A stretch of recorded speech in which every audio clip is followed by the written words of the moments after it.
everyone, and thank you for watching episode 52 of DiabeticRadio.com.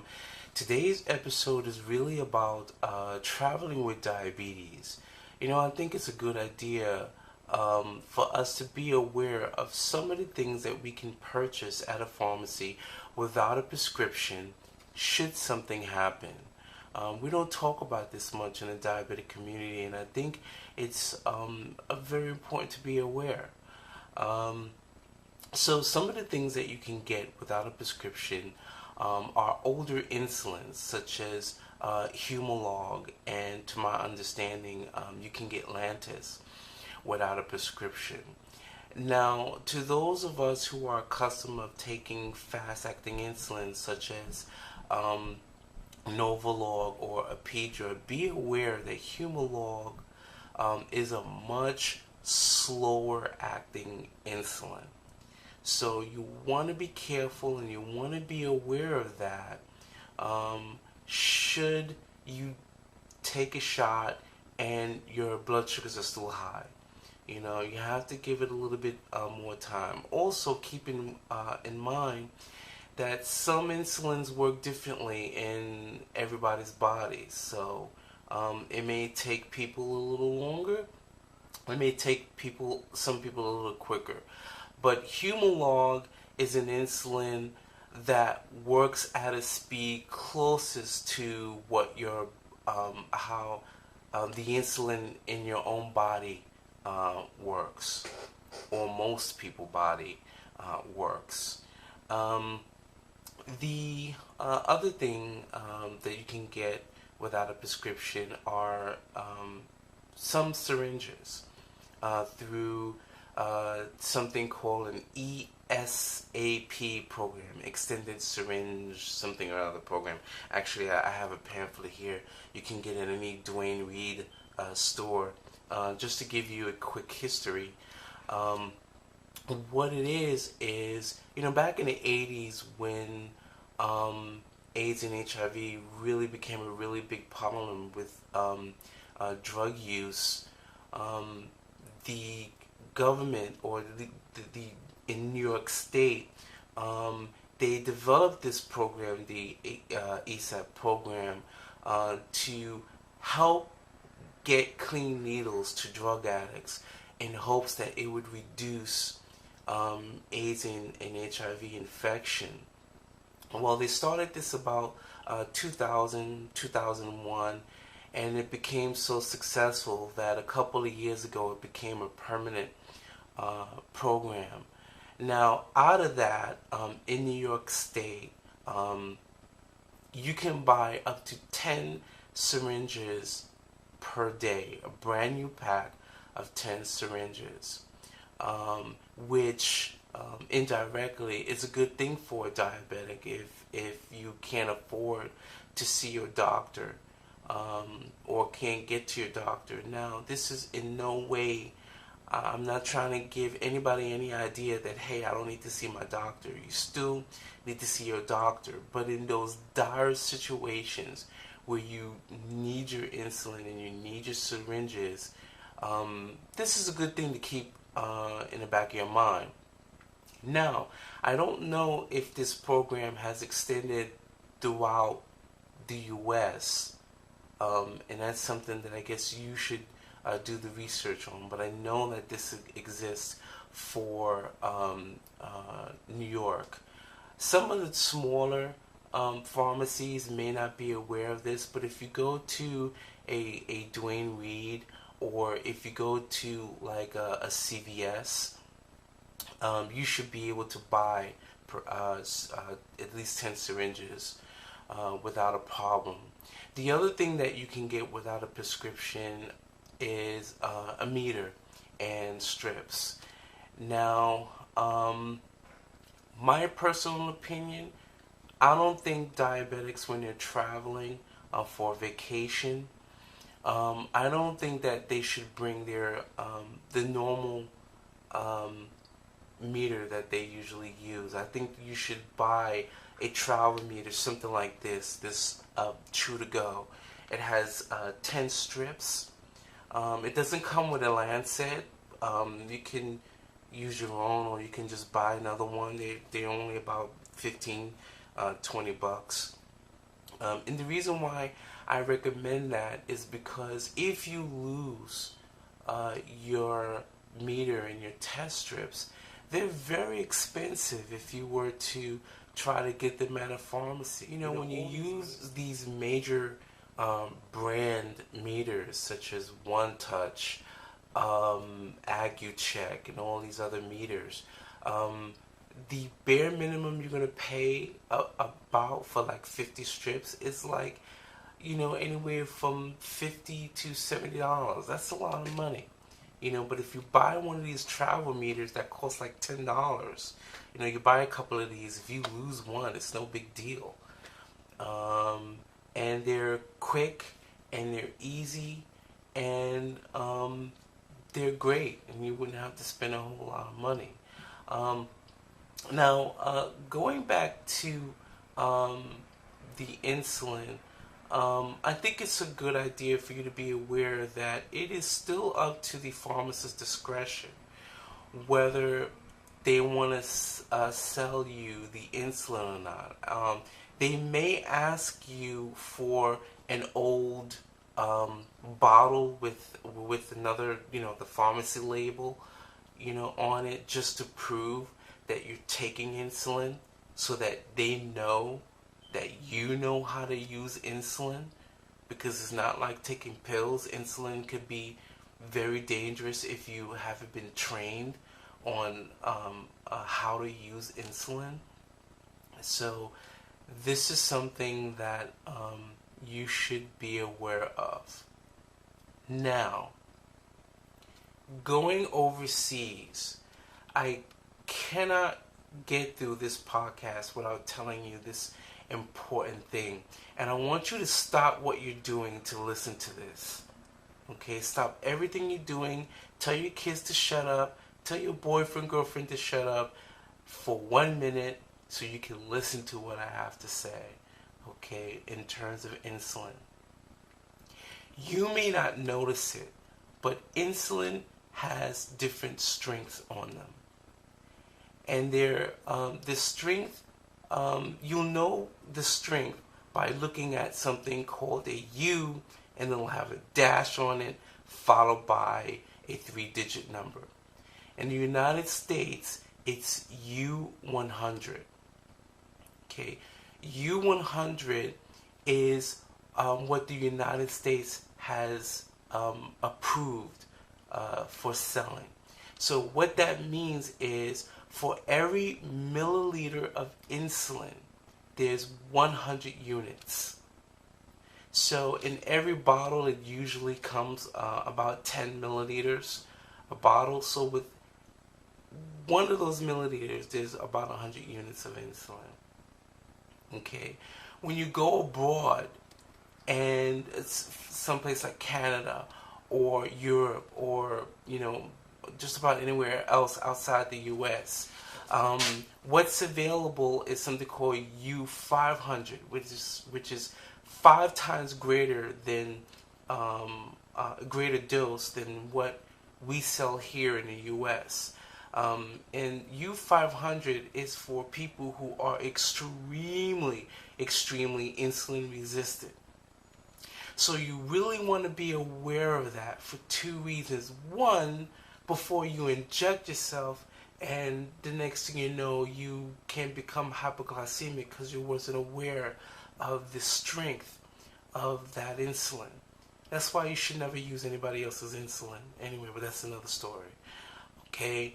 The other thing is, if you find that you have to purchase insulin outside the U.S. while you're traveling, okay?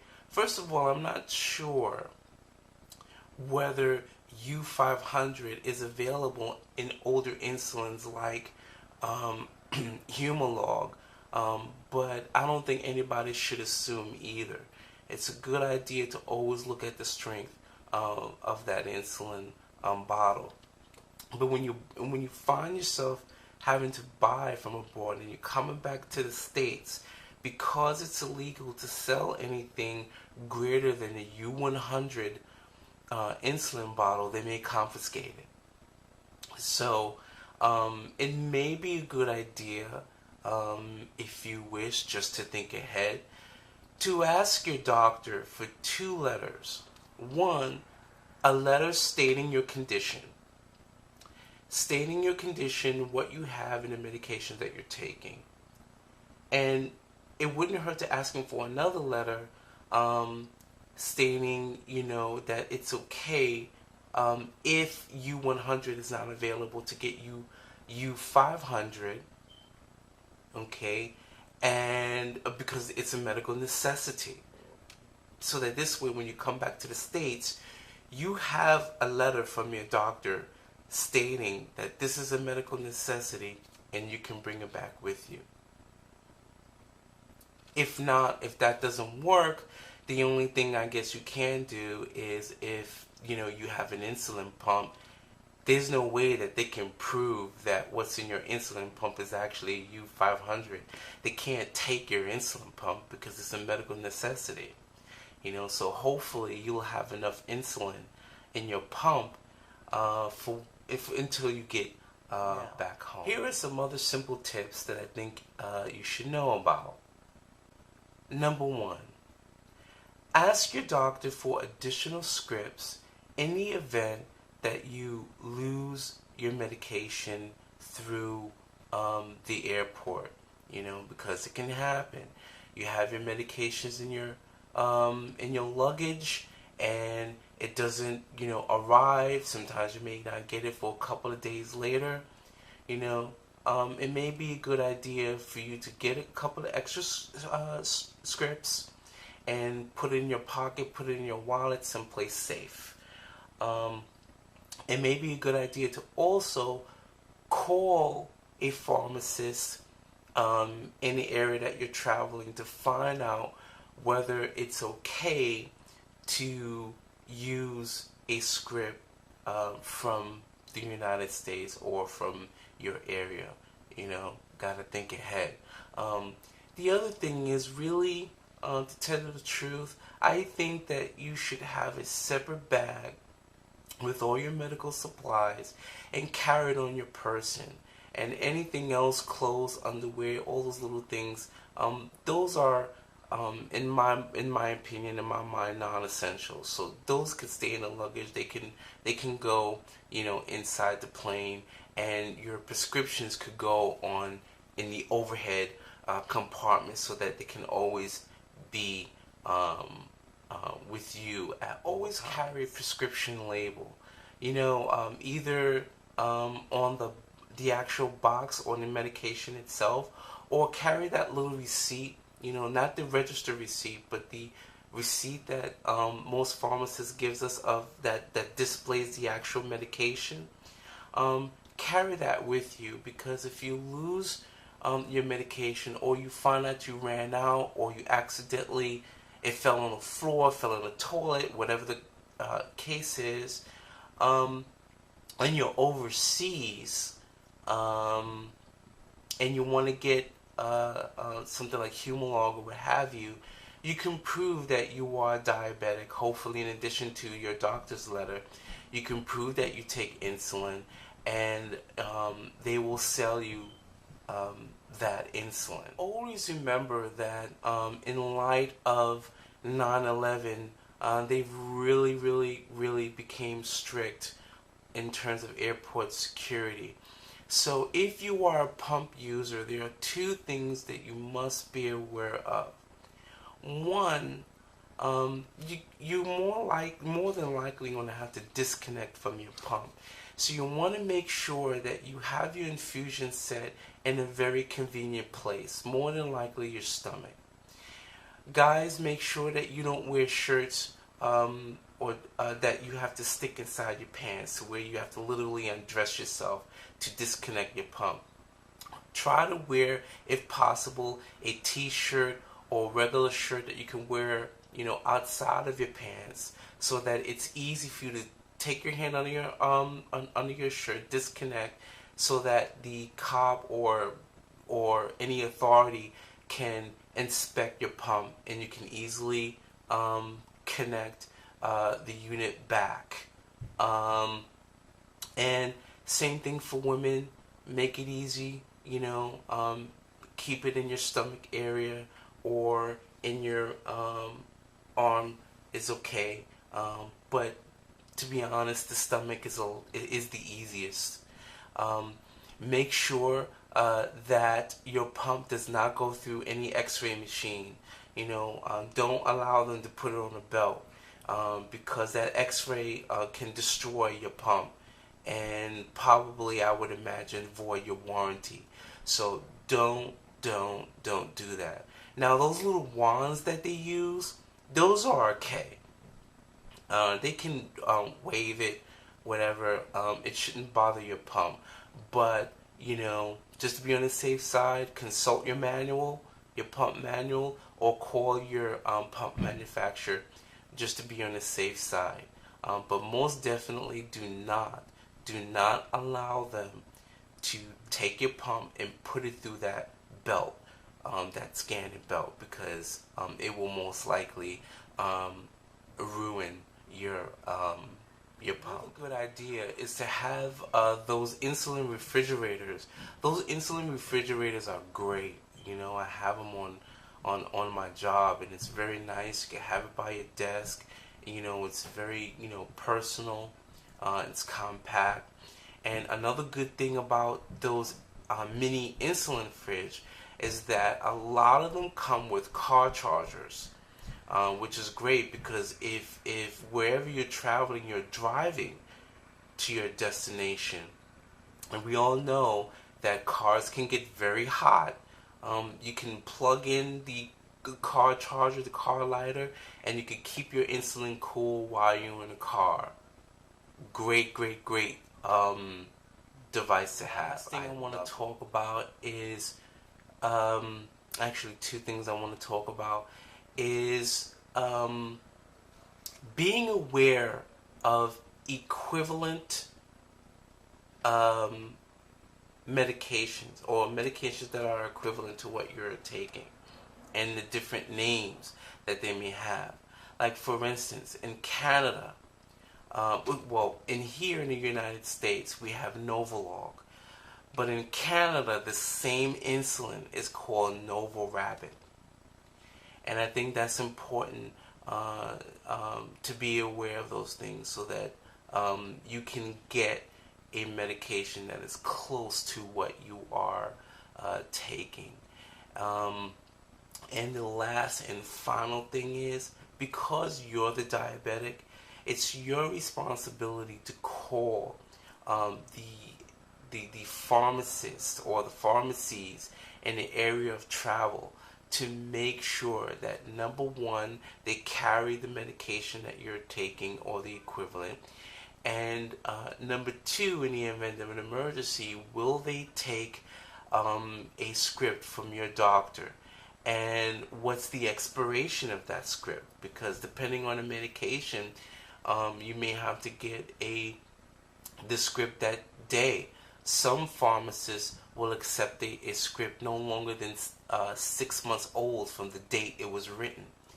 So that's another good thing to keep in mind. And then last, call customs and find out what is their requirements for traveling, so that your experience from going to your destination and back can be as smooth as it possibly can. I hope this video has been very helpful to you as always, and I love doing these videos, and I love you guys, and I hope it's been a benefit to you, and look forward to doing more. Bye.